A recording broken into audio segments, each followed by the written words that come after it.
the first sea, where every pirate's story begins. But this is no ordinary sea.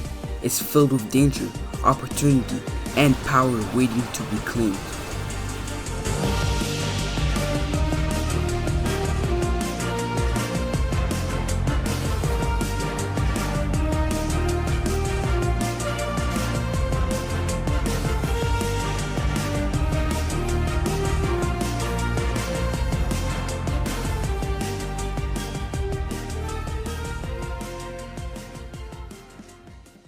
In my personal opinion, to unlock this level of fun, you need to at least reach the second sea. But I know it can be hard to get there, but don't worry. In this video, I'll walk you through everything you need to know to breeze through the first sea with 11 essential lessons. So grab a pen and paper, sit back, relax, and get ready to take notes. Let's get it. Lesson 1. Fruits. When you have a block sword equipped, you lose your ability to swim. So like when you step foot in water, you will instantly start taking a lot of damage. If you have one fruit equipped and you eat a different fruit, you will automatically lose the ability of the fruit you originally had. So that means that if I have my Buddha equipped right here, and then I just eat a bomb fruit, I'm going to lose my Buddha fruit. This is because you can't have two different fruits at the same time, unless you buy it for Robux. In that case, you will permanently have it. Even if you eat a different fruit, you can go to the shop and just equip your fruit again. Lesson 2. Elemental fruits. Try your best to get your hands on ice, flame, magma, or light. I recommend light fruit the most because of the flight move. It can get you anywhere pretty fast. It has its own M1 and the damage is pretty good. I also recommend magma fruit because of the move does a lot of damage. Lesson 3. Fruit stocks. So you're probably gonna notice that there's two major fruit NPCs, the Bloxfruit Dealer and the Bloxfruit Gacha. The Bloxfruit Gacha is an NPC that gives you a random physical fruit. The downside of this is that you're probably not gonna get a good fruit, but you should always roll for it because you can only roll one fruit every 2 hours, and the cost of this is determined by the player level. So the lower level you are, the less it costs, but the higher level you are, the more it costs. For the Bloxfruit Dealer, he just tells you the ability of every fruit in the game, but keep in mind that it's only the abilities and not the physical form. And if you go on the site, it shows you the chances of each fruit being on stock. Lesson 4. Mastery. Mastery is something that you're going to notice as soon as you join the game. It's on every single form of damage, like melee, sword, gun, and the Bloxfruit. If you look at the ability on any of your weapons, you'll notice that there's a mastery requirement. The higher your mastery is, the higher your damage. So mastery also increases the amount of damage you do. And obviously, your mastery on each weapon is going to be different.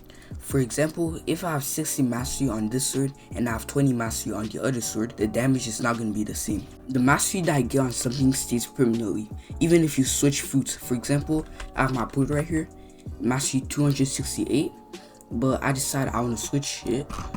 So I get my rocket, but I don't really like it, so I want to go back to Portal.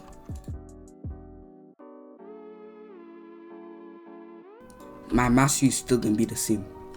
Lesson 5. Stats. So I'm gonna be telling you guys what every single stat does, starting with melee. Melee increases the damage of your fighting style like water cooked food, and increases the amount of stamina you have. Defense just gives you more health. Sword increases the damage of any sword that you're using no matter what mastery it is. Gun and Bloxfruit does the same thing as a sword. Lesson 6. Spawn protection. Every Bloxfruit player that's under level 20 will not take any damage from other players. This is something that's very good for new players because imagine you're just chilling and see an overpowered player with like 30 million bounty coming towards you. But sadly, when you reach level 20 or higher, you will start taking damage by any player even if you're max level. Lesson 7. Leveling progression. When you're fighting enemies, make sure to gather them up, like that's easier to defeat them and makes the level progression faster. Also, after you're done gathering them up, you can also use the M1 and dash method. All you have to do is M1 then dash straight after. This is very good if you don't have any stats on defense. Lesson 8. Money. When you start off, the first thing you want to do is grind all the way to level 50. Like that you have access to buy fruits from the Bloxfruit Gacha. So when you get to level 50, you want to go to the Pirate Island, set your spawn there, and what you want to do is collect all the chests there. One chest right over here is a diamond chest. There's a gold chest right there. There should be one, yep, right over here. There's one inside of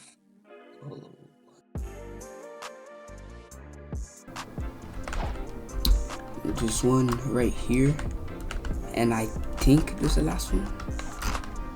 Hey, let me check.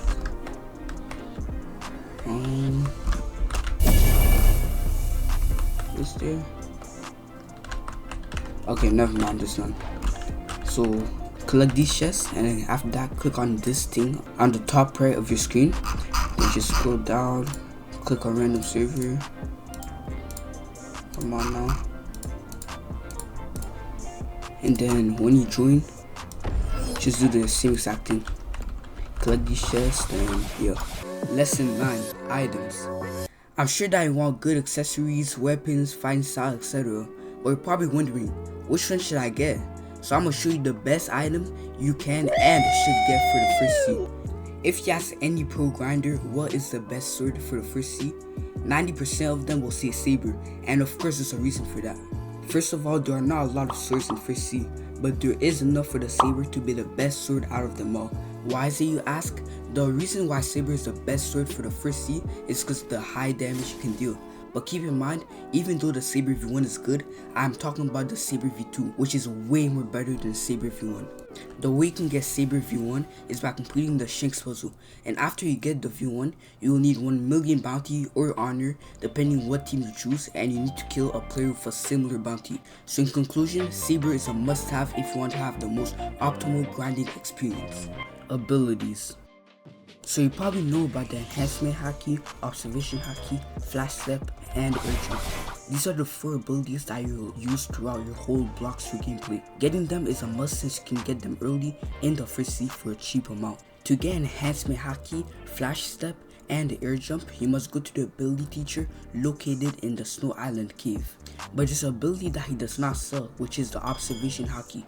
To get it, you have to go to the temple located in the Upper Sky Islands, and you need to find the Instinct teacher. From him, you can buy the ability for 750,000 belly, but you have to be level 300 and you must have Saber. Accessories. One of the best accessories that you must have is Cool Shade. You can get this from the Cyborg boss at the Fountain Island. The reason why the Cool Shade is one of the best accessories is because they are good for any builds, since they give 17.5% more running speed, 7.5% more damage on any attack, 100 energy, and 100 health. Possibly the best first seed accessory. The second accessory that you must have is the pink coat. It's very good for beginners because it gives a lot of health. But what if you're not really trying to grind for the cool shades or the pink coat? Then the black cape is just for you. You can buy the black cape from the Pearl's NPC, who is located at the Marine Fortress, for 50,000 belly. It gives you a 5% damage boost on any attack with 100 health and 100 energy, which is very good considering how easy it is to get. Fighting styles. There are 2 fighting styles that you should get. The first one is Water Kung Fu. It's great for farming since the emos are very fast. Also, the moves has great damage, range, and hitbox. You can buy this from the Water Kung Fu teacher located in the underwater city. The second fighting style that you should also get is Electric. It might not be better than Water Kung Fu, but the V2 of it is 100% better in my opinion. You can get Electric on the ground level of the Skylands from the Mad Scientist for 500,000 belly. And at last, the final item you want to get your hands on is the Light Fruit. There isn't much to say about this except that it's the best fruit if you want to farm enemies in the first seed. Lesson 10, Money, Part 2. When you're around level 200 to 300, go to the Upper Sky Pia, set your spawn there, and then go to the temple. If you look at the sides, there's gonna be a grey wall. Use a move that can destroy trees to open that wall, then collect all the chests in the temple. You can get around like 8 to 9k belly by doing that. Lesson 11, utilizing codes. There are 2 types of codes, stat refunds and 2 times EXP. Stat refunds refunds your stats, meaning that you remove the stats that you had and puts it all in points. They're not very useful in first seed, so try to save some for when you're like second and third seed. So that's gonna be it for the video, guys. If this video helped, please consider liking and subscribing. If we get this video to 15 likes, I'll do another one for the second seed. Bye.